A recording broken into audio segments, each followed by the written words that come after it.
Cece, I'll start with you. So much of this Colts offense was built around Andrew Luck and what he was good at and his tools and what he could do. How much of the Colts offense now changes with Jacoby Brissett at the helm? Well, when you have someone like Andrew Luck, he doesn't have a weakness.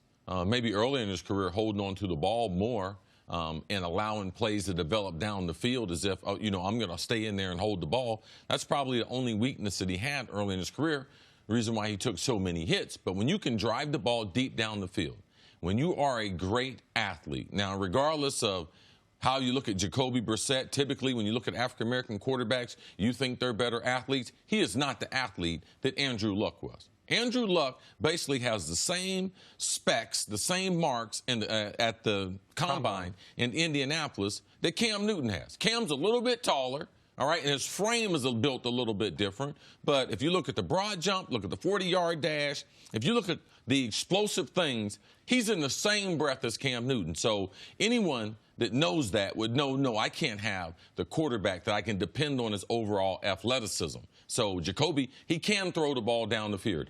He's not as accurate as Andrew Luck is, but how can we expect that? Pro Football Focus had Andrew Luck ranked the 5th best quarterback in the NFL, ahead of Matty Ice, ahead of Russell Wilson, guys like that. So guys like that just aren't normal. So for us to think, now they have to do, what do we have?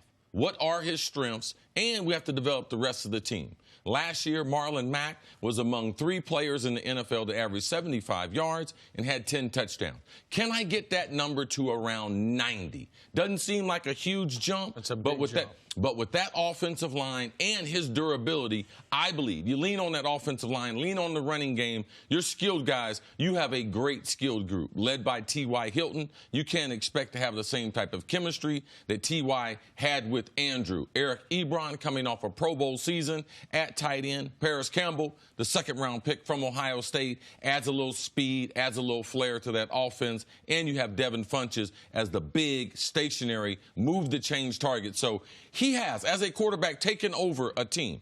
He has a lot of very, very good weapons, and I also believe in institutional talent. I believe that Frank Wright is the right guy to be grooming him because I believe he's underrated as a coach, underrated as a play caller. The best thing Jacoby Brissett has going for him is the offense he will take the field with is going to be better with better personnel than the offense Andrew Luck had on the field last year.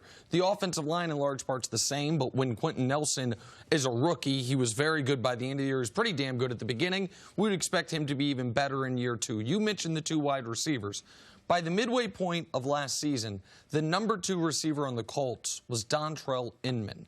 Now the number 2 receiver is Devin Funchess, with Paris Campbell potentially jostling for that position. Additionally, that Nick Sirianni, who was with the Patriots for a long time, he changed their offensive philosophy in this regard along with Frank Reich. Get the ball out quick, yards after catch. That's where I think Paris Campbell could really help him. If he can catch the ball in space, short crossing routes, and then go out and run. And that is where Jacoby Brissett is going to need assistance because what we saw in his 1 season as a full-time starter, he held on to the ball way too long. Now, part of that was systemic in Indy with the previous regime where they had more dropbacks where you're going to hold on to the ball long, where they didn't emphasize getting the ball out of your hands.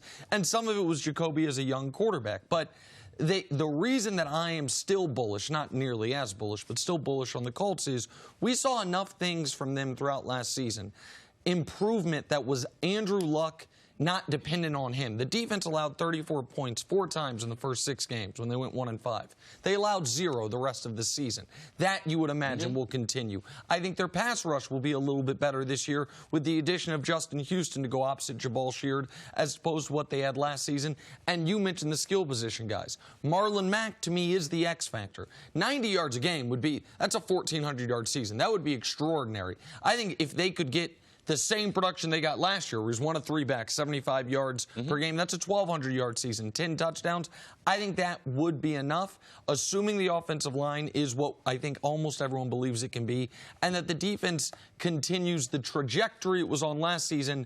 Even those defensive numbers a little inflated last year because of the competition, we still saw the buildings of at least a solid defensive front. You mentioned Frank Reich earlier. How many coaches in the league are better set up to put together an offensive game plan for a backup quarterback than Frank Reich, who already did this, who was in Philadelphia as their offensive coordinator, who put together a game plan for a Nick Foles when Carson Wentz went out. Talk to me about Frank Reich. Yeah, I think that if I could pick a pre-career before being a head coach, it would be being a backup quarterback in the NFL for a long time.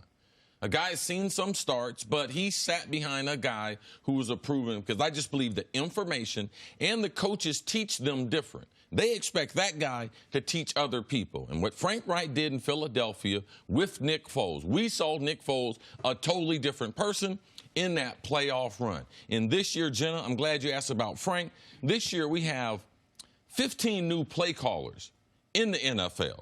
So we talking about guys trying to cut their teeth, guys trying to rebuild their reputation and working with new personnel. So I like the combination of Frank Reich and Jacoby Brissett. That's the reason why they traded for him in 17. And I don't think it's fair to put those stats he had on him in 17. Rob Trzcinski was the offensive coordinator then. He's out of football and hadn't got a job since then. That speaks for itself. And the kid was sacked 10% of the time. He dropped back in that 2017. It's impossible to be successful. Rebuilt offensive line. All the other personnel outside of T.Y. Hilton, it has changed. So I believe we should see great success, and we're going to see Frank Reich be one of the elite coaches in the NFL. Two quick notes. One is I mentioned Nick Sirianni, the offensive coordinator. I transposed Jenna's favorite team, the Patriots, with my team, the Chiefs. He was with the Chiefs when he came up in football, not the Patriots. So I want to clarify that. The other one is when we talk about the Colts and their ability to win this year, it is, what is the first thing you have to do, win your division. Yes. And when you look at the AFC South,